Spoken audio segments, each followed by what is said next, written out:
Hello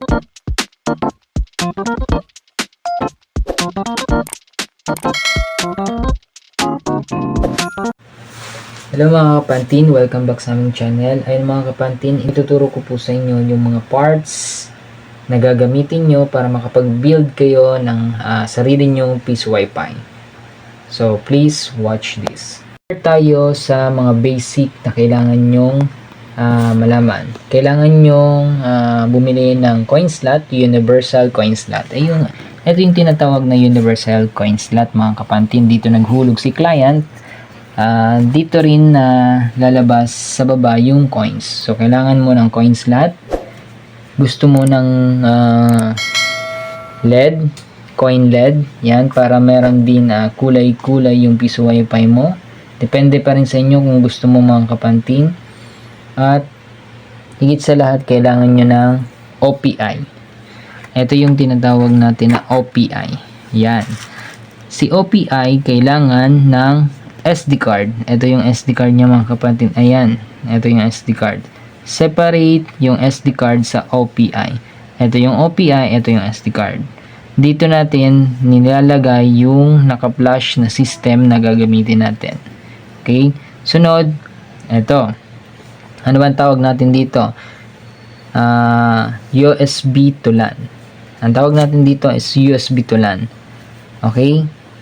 Sunod, ito na yung ginagamit natin antena.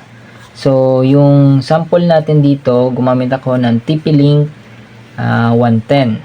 TP-Link 110. So, ito lang yung pan-sample natin.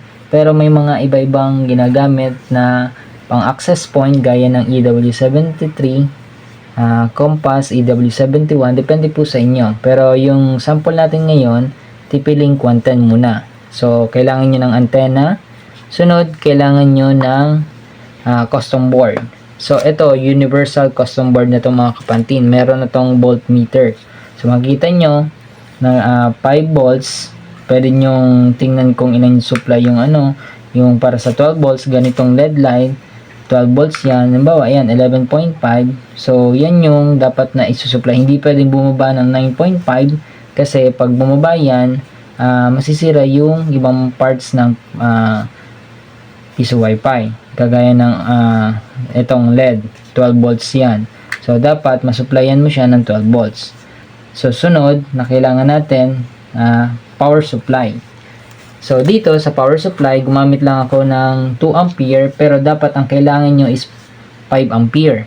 Kapag magbibuild kayo ng piso Wi-Fi, lalong-lalo na kapag meron kayong LED light at yung calling pan, dapat 5 ampere ang gagamitin nyo.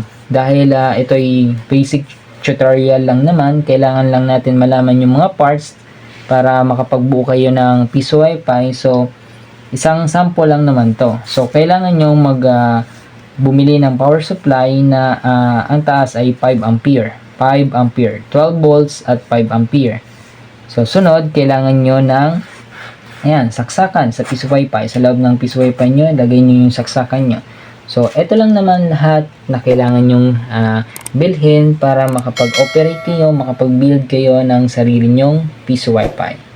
So, sana meron kayong natutunan. Sa next video, ipapakita ko sa inyo kung paano gamitin at paano i-install, ikabit yung bawat isang part ng piso Wi-Fi.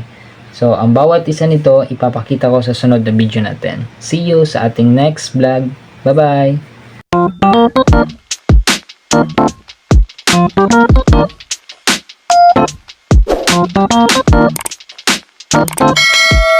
Thank you.